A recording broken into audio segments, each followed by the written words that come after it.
So good morning everyone and I welcome you all to Saurabh Pandey UPSC YouTube channel के अंदर। सो आज के topics जो है डिस्कस करते हैं और सैटरडे को स्पेशल रहता भी है आपका बिकॉज आई गिव यू ऐसे टॉपिक। तो पहला टॉपिक है नीलगिरी बायोस्फीयर रिजर्व के ऊपर एनवायरनमेंट का टॉपिक है मीथेन क्लाइमेट इम्पैक्ट।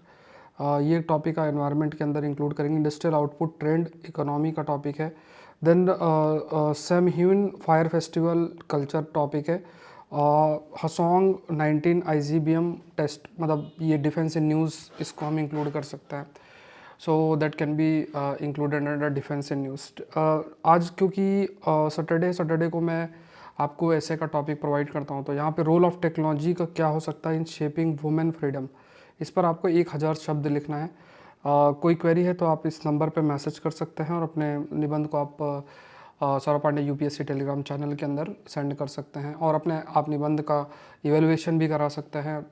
जो आपका 50 ऐसे का जो 50 ऐसे हैं उनका जो कोर्स चल रहा है, मास्टरिंग ऐसे कोर्स चल रहा है, तो बहुत इंपॉर्टेंट है। तो उसमें इवेलुएशन क्लासेस सब कुछ इंक्लूडेड है। तो टोटल 50 ऐसे हैं, तो उसका हिस्सा आप बन सकते हैं। तो आज आपका 1 बजे वेबिनार फ्री है। अभी तक आपने रजिस्टर नहीं किया है तो ज़रूर से करें और उसमें जो पहले 50 ज्वाइन करेंगे उनको एंट्री मिलेगी। ठीक है, तो रजिस्ट्रेशन का लिंक डिस्क्रिप्शन बॉक्स में है। आज ही 1 बजे आपको जो ये ज्वाइन कर लेना है, मतलब इसमें हम लोग का लाइवली इंटरेक्शन जो है होगा। प्रहार बैच करंट अफेयर्स का बहुत बहुत बहुत इंपॉर्टेंट है और इसमें पूरा करंट अफेयर्स आपका कवर रहेगा। और फिर कुछ नहीं, प्रीलिम्स और मेंस का सारी चीज़ें कवर्ड रहेंगी और सारी जो आप कह सकते हैं कंटेंट है प्रीलिम्स मेंस एस्पेक्ट से वो ज़रूरी है, तो वो सब कुछ इसके अंदर आपका कवर्ड रहेगा। ज्वाइन करने के लिए डिस्क्रिप्शन बॉक्स में लिंक है या फिर आप इस वेबसाइट पे जा सकते हैं saurabhpande.upsc.com। यहाँ पे ऑल कोर्सेज पे क्लिक करना है या Saurabh Pandey CSE app download कर सकते हैं या लॉगिन बटन में भी आप जाके जो लैपटॉप से क्लासेस कर सकते हैं। पहला टॉपिक देखते हैं, Nilgiri as a shared wilderness. ये एक टॉपिक है। एनवायरमेंटल एस्पेक्ट का देखो क्या होता है कि बात तो एक ही जैसी ही रहती है, इकोनॉमी एनवायरमेंट एस्पेक्ट पर चर्चा चलती रहती है, बट फिर भी यू हैव टू अंडरस्टैंड कि when you are you know कोई चीज़ हाईलाइट करते हैं तो उसमें थोड़े बहुत स्पेसिफिक एग्जांपल्स पॉइंट्स जो हैं वो आपके पास ज़रूर से होने चाहिए। तो इसको देखते हैं, ऐसे टॉपिक्स की थोड़ी सी जानकारी होनी चाहिए। तो यहाँ पे देखते हैं, यहाँ पे नीलगिरी जो है, पहली चीज़ तो ये ध्यान रखना है कि first UNESCO declared biosphere reserve है भारत का। ठीक है, तो बायोस्फीयर रिजर्व है, it means it has a very unique and very important, आप कह सकते हैं कि बहुत यूनिक और इम्पॉर्टेंट इसका एक प्रेजेंस है बायोडाइवर्सिटी कंजर्वेशन के कंटेक्स्ट में देखा जाए। और ये कर्नाटका, केरला, तमिलनाडु रीजन में प्रेजेंट है। तो यहाँ पे अगर मैंने मैप भी डाला था, चलो मैप इसमें नहीं आया, तो यहाँ पे ठीक है। तो यहाँ पे बहुत सारे आपके प्लांट्स हैं, बहुत सारे एनिमल्स हैं, कुछ फ्रॉक्स हैं जैसे स्टार आइड बुश फ्रॉक करके है जो कि इसी रीजन के अंदर पाया जाता है। तो ऐसे बहुत सारे ऐसे यूनिक स्पीसीज़ हैं जो कि यहाँ पे प्रेजेंट है। इंसानों की एक्टिविटी की वजह से, बहुत सारी एक्टिविटीज़ की वजह से यहाँ का पूरा जो लैंडस्केप है दैट हैज़ बीन अफेक्टेड। चाहे वो आप कह सकते हो टी प्लांटेशन से स्टार्ट है। अब यहाँ पे हमें ये नहीं देखना है कि सपोज़ कि अगर आप ग्रीन कलर की टी लगा रहे हो तो that will be helpful. Ecosystem damage करके अगर हम कुछ भी नई चीज़ें कर रहे हैं, चाहे प्लांटेशन कर रहे हैं या ह्यूमन हैबिटेशन इंक्रीज कर रहे हैं, it will have a very negative impact. तो यहाँ पे देखना है कि जो टी प्लांटेशन की बात है that will also affect and that is also going to impact the वो भी कहीं ना कहीं आपका जो बायोडाइवर्सिटी है उसको अफेक्ट करेगा। फिर टूरिज़्म भी अफेक्ट होगा, ये भी ध्यान में रखना है। टूरिज़्म है उससे भी वी कैन से जो वहाँ का डाइवर्सिटी है that is also affected, because tourism के लिए फिर काफ़ी सारे जो इंफ्रास्ट्रक्चर है वो भी आप डेवलप करेंगे। पेस्टिसाइड्स और फर्टिलाइज़र का बहुत यूज़ है, इससे जो पानी है वो काफ़ी ज़्यादा कंटेमिनेट होता है। टूरिस्ट जो जाते हैं उससे भी काफ़ी ट्रैफिक और वेस्ट उसका इशू जनरेट आपका होता है। कई सारे लोकल लेवल में कुछ कदम जरूर से उठाए गए हैं सस्टेनेबिलिटी के लिए। लोकल कम्युनिटीज़ एंड ऑर्गेनाइजेशंस की बात करें, जैसे कुछ ऐसे ऑर्गेनाइजेशंस हैं जो कि मतलब उस जगह को कैसे एनवायरनमेंट फ्रेंडली कर सकें, एनवायरनमेंट को ध्यान में रखते हुए ही वहाँ कार्य हो, इस डायरेक्शन में कैसे काम किया जाए। इवन गवर्नमेंट की बात करते, स्टेट गवर्नमेंट भी कार्बन न्यूट्रलिटी, प्लास्टिक वेस्ट को कम करना, ऐसे ऐसे ऐसे स्टेप्स जिसकी वजह से जो कार्बन का एमिशन है वो रिड्यूस हो रहा है, तो उसको किस टाइप से मतलब वो किस टाइप से ध्यान रखा जाए।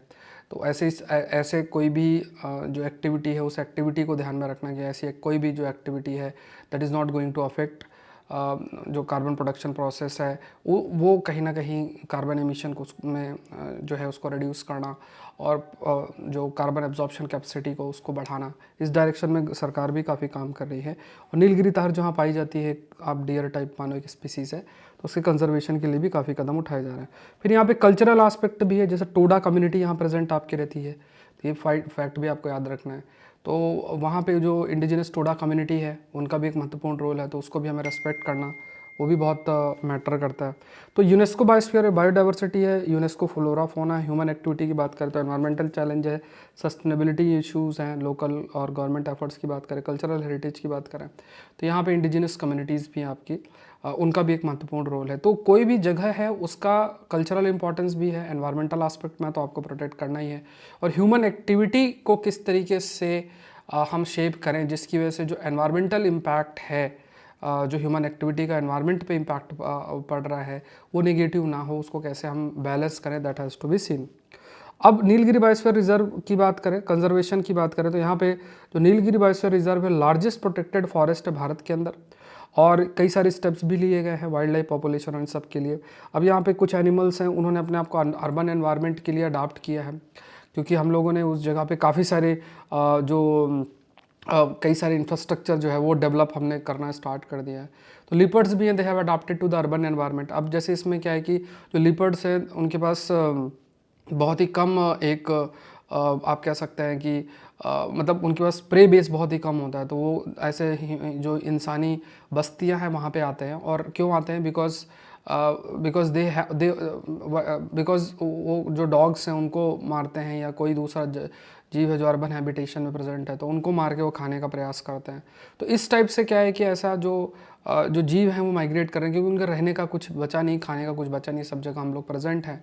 तो ये एक बड़ा फैक्टर जो है रिस्पॉन्सिबल हो गया।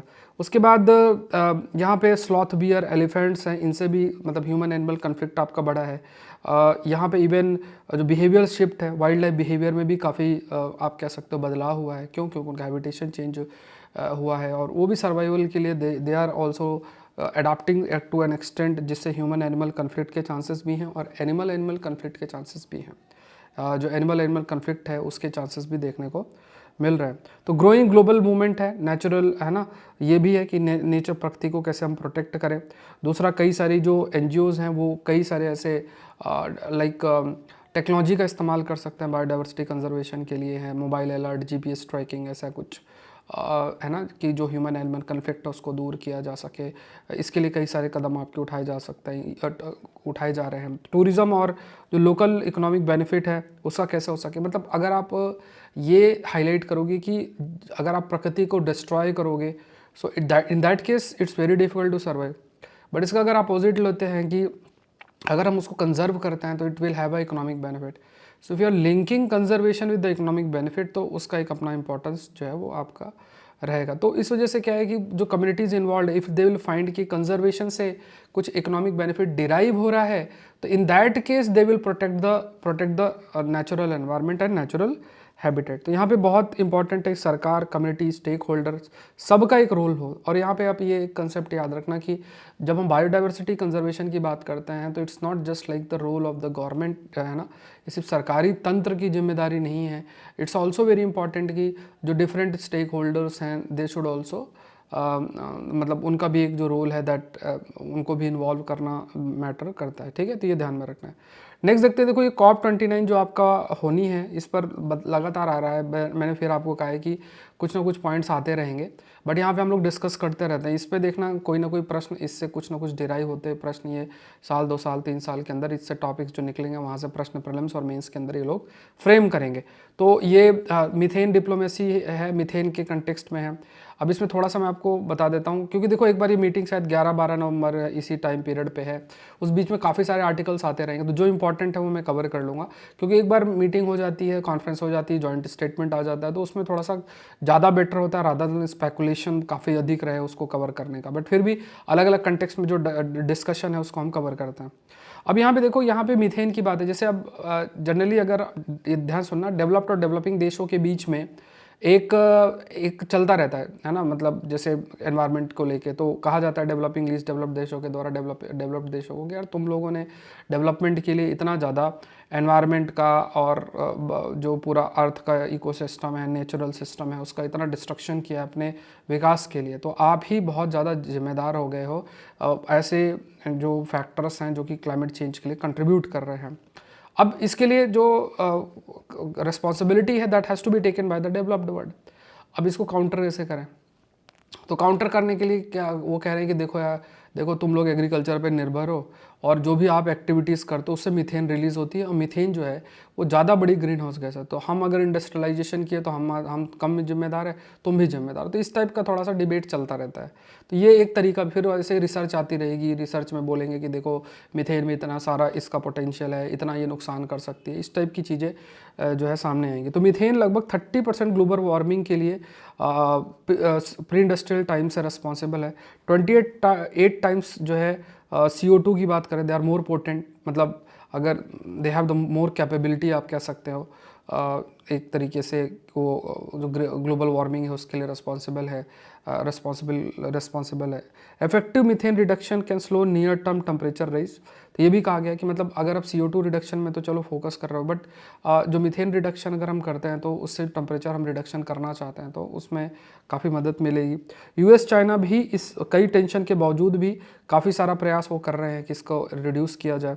जैसे COP28 जो है उसमें मीथेन का जो इशू है उसको रेस आपका किया गया था और फोकस किया गया था CO2 तो ठीक है, नॉन CO2 जो एमिशंस हैं उसको किस तरीके से आपका रिड्यूस आपका किया जाएगा। पहला नेशन है चाइना है, उसने अपना जो मीथेन एमिशन प्लान है कि किस तरीके से मीथेन के एमिशन को रिड्यूस किया जाए, तो चाइना है। इंडिया थर्ड लार्जेस्ट एमिटर है, एंड जो ह्यूमन एक्टिविटीज़ की वजह से मीथेन आपका जनरेट होता है ये है। लगभग 409 million ton CO2 is equivalent to methane emitted in 2016। तो इसमें मीथेन में सबसे बड़ा रोल एग्रीकल्चर का है, फिर वेस्ट, एनर्जी और इंडस्ट्रियल प्रोसेस। ये थोड़ा सा याद रखना, ठीक है, कई बार ये पूछ सकता है मतलब सीक्वेंस में बना के कि कौन सबसे ज़्यादा मीथेन कहाँ से है, इनमें से अरेंज आपको करना है। तो पहला वो एग्रीकल्चर तो चलो सबको पता रहेगा, लेकिन और में जो 3 चीज़ें हैं वो भी ध्यान में आपको रखना कि वेस्ट उस है, फिर उसके बाद एनर्जी है, फिर उसके बाद इंडस्ट्रियल प्रोसेस है। अब इसमें क्या है कि जैसे डोमिनेंस एग्रीकल्चर का लाइव स्टॉक है, राइस है, ये क्या है कि अब ऐसा हम मतलब क्योंकि हम एग्रीकल्चर पर इतना निर्भर है तो हम ऐसा नहीं कर सकते कि एग्रीकल्चर एक्टिविटीज़ जो है वो बंद कर दें। और जो इंडस्ट्रियलाइज देश हैं वो तो यही कह रहे हैं कि देखो यार हम तो चलो जो भी कर रहे हैं उससे CO2 रिलीज़ हो रहा है, बट आप एग्रीकल्चर एक्टिविटी और जो भी कर रहे हो उससे मीथेन रिलीज़ हो रहा है, जो कि ज़्यादा बड़ी गैस है जो ग्लोबल वार्मिंग के लिए रिस्पॉन्सिबल हो सकती है। तो ये एक तरीके से मतलब डिप्लोमेटिक एस्पेक्ट है, कूटनीति है कि एक वो हमने कुछ उनको कहा, उन्होंने हमें कुछ कह दिया।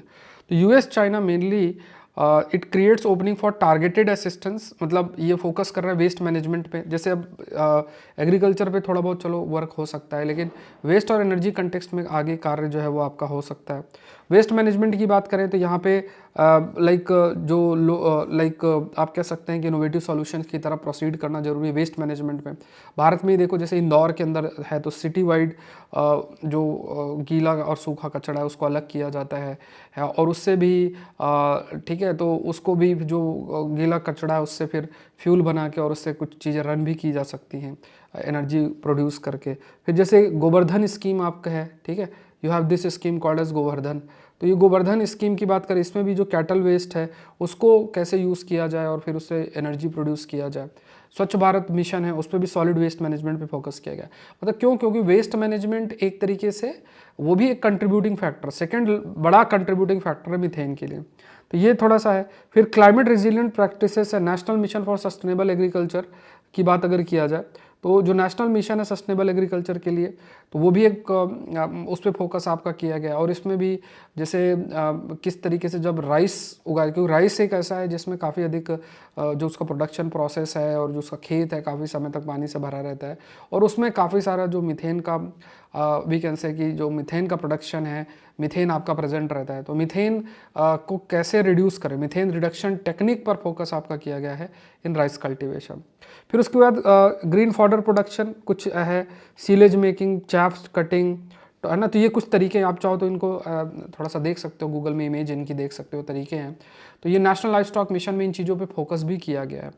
एंड लाइक है ना, और ये सब का स्टेप्स हैं जिसके माध्यम से जो मीथेन प्रोड्यूस होता है उस मीथेन के प्रोडक्शन में रिडक्शन देखा जाए। अब COP29 की जो मीटिंग आपकी होनी है उसमें मीथेन पार्टनरशिप पे चर्चा होगी, और US चाइना इसमें आगे बढ़ना, हो सकता है इंडिया भी इसमें कंट्रीब्यूट करें। और यहाँ पे जो मीथेन मिटिगेशन, वेस्ट, खासतौर से वेस्ट, जो आपका वेस्ट की वजह से जो मीथेन जनरेट हो रहा है तो उसको किस तरीके से रिड्यूस किया जाए, उसमें इंडिया असिस्टेंस भी मांग सकता है, क्योंकि वेस्ट सेक्टर लगभग 14% आपका इंडिया के मीथेन एमिशन के लिए रिस्पॉन्सिबल है। तो इस पर थोड़ा सा भारत भी स्टेप्स जो है वो ले सकता है। तो यहाँ पे दिल्ली, मुंबई में जहाँ भी एक तरीके से वेस्ट को हम देख सकते हैं, कहाँ कितना वेस्ट जनरेट हो रहा है, कैसे जनरेट हो रहा है, तो वो चीज़ें देखी जा सकती है। देखो, आप अगर सेशन देख रहे हैं तो लाइक बटन जरूर से प्रेस करना है, सेशन को शेयर जरूर से करना है, और अभी सेशन देखना बंद नहीं करना है। ये सब सेशंस बहुत बहुत मैटर आपको करेंगे। आपको एटलीस्ट 1 मंथ बिफोर तक आपको चलने देना है सेशंस को। टाइम आपको मिल रहा है तो आप देखते जाओ, ये बहुत बहुत मैटर करता है, क्योंकि ये जो टाइम पीरियड होता है इसमें काफ़ी सारे प्रॉब्लम्स के भी क्वेश्चंस अच्छे खासे फेस कवर होते हैं, और फिर बाद में आप कुछ नहीं कर पाओगे। ठीक है, मतलब अगर आप इन कंटेंट को जो है वो मिस करते हैं। चलो नेक्स्ट टॉपिक देखते हैं, इकोनॉमिक कंटेक्स्ट में देख लेते हैं, industrial output trend in India. तो यहाँ पे जैसे अब देखो, कोई भी एक्टिविटी होती है, इकोनॉमिक एक्टिविटीज़ की बात करें तो वो कई सारे फैक्टर्स पे निर्भर करती है। अब यहाँ पे जैसे हैवी अगस्त में बहुत बारिश होती है, इससे इंडस्ट्रियल एक्टिविटी काफ़ी अफेक्ट होती है। बहुत ज़्यादा बारिश होती है, बहुत सारी इंडस्ट्रियल एक्टिविटी बंद हो जाती है या अफेक्ट आपकी होती है। तो यहाँ पे मतलब ये डेटा आपको याद नहीं रखना है, बिकॉज ये आप 4 महीना 5 महीने बाद ये बदल जाएगा, बट एक ट्रेंड समझना है कि देखो कि क्या क्या फैक्टर्स इंडस्ट्रियल एक्टिविटी या इकोनॉमिक एक्टिविटी को अफेक्ट कर सकते हैं। तो बारिश बहुत ज़्यादा हो जाए, ये है, या फिर मान लो कि मानसून बहुत ज़्यादा आ जाए या लेट विड्रॉ करता है ना, तो वो भी हो सकता है, क्योंकि बहुत गर्मी हो जाए, बहुत गर्मी होगी तो पावर की डिमांड बहुत बढ़ेगी। तो ये सब फैक्टर्स भी रिस्पॉन्सिबल आपके होते हैं। ये बाकी देखो, अगस्त और सितंबर के डेटा पे इतना नहीं जाना है ना, बट आर्गूमेंट में मैंने कहा कि आपको आर्गूमेंट का थोड़ा सा आइडिया जो है वो होना चाहिए। फिर जैसे अर्बन कंजम्पशन की एक बात की गई कि अब धीरे धीरे देखो, इंडस्ट्रियल ग्रोथ डिपेंड किस पे करता है कि जो भी चीज़ें प्रोड्यूस हों उसको खरीदने वाले लोग होने चाहिए। अब अगर अर्बन कंजम्पशन आपका कम है, इन द सेंस कि अगर सपोज करो कि लोगों के पास पैसे कम हो रहे हैं या वो इस चीज़ में खर्चा नहीं करना चाह रहे हैं, तो अपने आप वो जो इंडस्ट्रियल एक्टिविटी है that is going to affected. तब लोगों की मान लो उनको सैलरी कम मिल रही है, ऑटोमेशन की वजह से जॉब जा रही है, बहुत सारे फैक्टर्स हैं। देखो, सरकारी नौकरी में कोई वो अलग बात है, लेकिन बहुत सारे और सेक्टर्स में बहुत सारी चेंजेस आ रहे हैं। तो उस कंटेक्स्ट में जो डिमांड है ड्यूरेबल्स की, वो आपकी रिड्यूस हो रही है। जैसे कार्स का एग्जांपल इन्होंने दिया, कई सेक्टर्स हैं वहाँ पे भी जैसे FMCG, कमेंट सेक्शन में बताओ FMCG, अभी हमने कुछ दिन पहले भी डिस्कस किया था, ये सेक्टर्स का क्या रोल है इंडियन इकोनॉमी के कंटेक्स्ट में। फिर रूरल डिमांड में ज़रूर से इंप्रूवमेंट होता है, बारिश होती है, खेत सही होते हैं, हार्वेस्टिंग होती है, किसानों के पास पैसे थोड़े बहुत आते हैं, तो इससे जो रूरल इकोनॉमी की डिमांड है दैट इज़ ऑल्सो, आप कह सकते हो रूरल इकोनॉमी की डिमांड आपकी बढ़ती है। अर्बन स्पेंडिंग रिड्यूस हो रही है, रूरल थोड़ा सा डिमांड बढ़ रहा है, बट रूरल का डिमांड ऐसा नहीं कि बहुत तेज़ी से और ऐसा ज़्यादा बढ़ेगी जो कि हो सकता है कि इतना हेल्पफुल ना हो। तो गवर्नमेंट स्पेंडिंग एंड इन्वेस्टमेंट की बात किया जाए तो कैपिटल स्पेंडिंग की बात करें, खासतौर से इंफ्रास्ट्रक्चर में, उसमें रिडक्शन देखने को मिल रहा है, जिसे कैपेक्स बोलते हैं, कैपिटल एक्सपेंडिचर। जैसे आप इंफ्रास्ट्रक्चर क्रिएट आप करना चाह रहे हो और उसके लिए जो आपकी स्पेंडिंग हो रही है, तो उसमें इफ़ यूल सी, तो उसमें भी थोड़ा सा वी कैन से कि उसमें भी रिडक्शन देखने को जो है वो मिल रहा है। उसके बाद स्टील में भी जो एक तरीके से कंस्ट्रक्शन एक्टिविटी मान लो कम हो रही, तो उसका जो स्टील का डिमांड है that is also reducing. Vehicles का सेल भी कम हो रहा है, ये फैक्टर्स भी हाईलाइट किया गया है। अब यहाँ पे प्राइवेट इन्वेस्टमेंट हो सकता है धीरे धीरे आपका रिकवर जो है वो आपका करे, लेकिन ये ट्रेंड थोड़ा सा आपको ध्यान में रखना है। व्हाट आई एम सेइंग कि जैसे इंफ्रास्ट्रक्चर में स्पेंडिंग रिड्यूस हो रही है, अगर कंस्ट्रक्शन एक्टिविटी है तो उससे आप कह सकते हो कि जो स्टील है, अगर कंस्ट्रक्शन एक्टिविटी है तो जो स्टील है उसका एक प्रकार से हम ये कह सकते हैं कि कंस्ट्रक्शन एक्टिविटी है तो उसमें जो स्टील है उसका डिमांड आपका रिड्यूस हो सकता है। तो ये सब चीज़ें हैं। तो यहाँ पे नेक्स्ट देखते हैं सैम ह्यून फायर फेस्टिवल की बात करें तो ये एडनबर्ग स्कॉटलैंड के अंदर इसमें ये फायर फेस्टिवल आपका जो है मनाया जाता है। तो ये कल्चर के कंटेक्स्ट में न्यूज़ में है। आप सभी को पता है कि सैटरडे को मैं आपको निबंध देता हूँ, तो उसको थोड़ा सा आप लोग लिखते जाना। बाकी इवेल्युएशन कराने के लिए अलग से कोर्स चल रहा है सौरभ पांडे CSE ऐप के अंदर, तो उसमें आप अपना ऐसे अपलोड कर सकते हो प्रॉपर इवेल्युएशन। खुद मैं कॉल करके आपको फीडबैक भी देता हूँ, ठीक है। कॉल भी आपको रहता है, जहाँ अगर मेजर कुछ चीज़ है तो कॉल करके I give you the feedback, कहाँ कहाँ क्या इंप्रूवमेंट करना है। नेक्स्ट देखते वर्ल्ड स्ट्रॉन्गेस्ट मिसाइल है, तो यहाँ पे नॉर्थ कोरिया की हवासोंग 19 ICBM टेस्ट की बात करें तो ये हवासोंग जो है 19 है, वर्ल्ड की स्ट्रॉन्गेस्ट मिसाइल है। और ये इसका जो टेस्ट कंडक्ट किया गया था आपका, तो ये थोड़ा सा आपको ध्यान में रखना है। तो अगर आपको ये ध्यान रखना है कि हवासोंग क्या है, तो मतलब ये नॉर्थ कोरिया ने भी ये टेस्टिंग की है। हवासोंग 19 का ICBM मतलब इंटर कॉन्टिनेंटल बैलिस्टिक मिसाइल, लगभग 5000 किलोमीटर के ऊपर इसका रेंज आपका रहता है।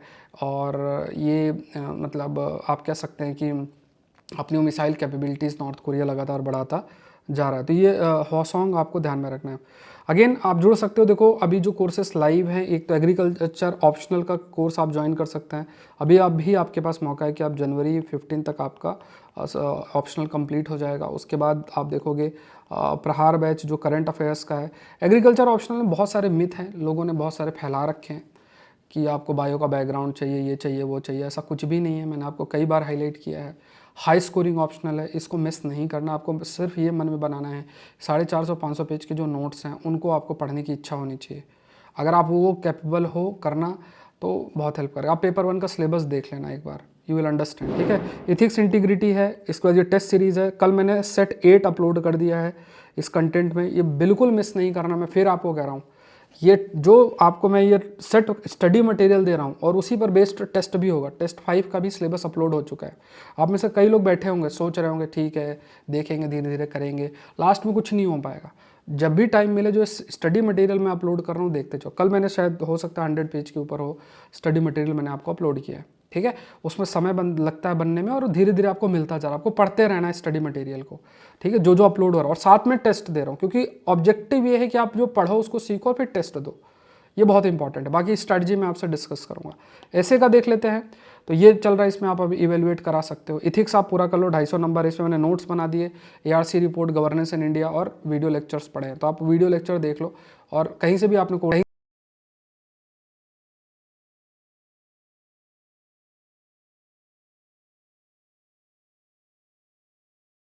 ज्वाइन करने के लिए आपको saurabpandeyupsc.com पे जाना, ऑल कोर्सेज पे क्लिक करना है और वहाँ पे आपको मिल जाएगा। ये डिस्क्रिप्शन बॉक्स में लिंक है, download Saurabh Pandey CSE app. ये टेलीग्राम चैनल है जहाँ पे आप अपना ज्वाइन कर सकते हैं। वहाँ पे PDF आपको इस सेशन का अवेलेबल रहेगा, लिंक डिस्क्रिप्शन बॉक्स में। ऐसे टॉपिक देख लो, टारगेट पेज 2025-2026 में role of technology shaping women freedom, तो ये देख लेना। ये आपका नंबर कोई क्वेरी है। और आज जो है आपका वेबिनार है 1 बजे, तो उसको मिस नहीं करना। डिस्क्रिप्शन बॉक्स में लिंक ज्वाइन करने का दिया है, रजिस्टर करना तभी लिंक आपको आएगा। मिलता है नेक्स्ट सेशन में। Thank you everyone, thank you.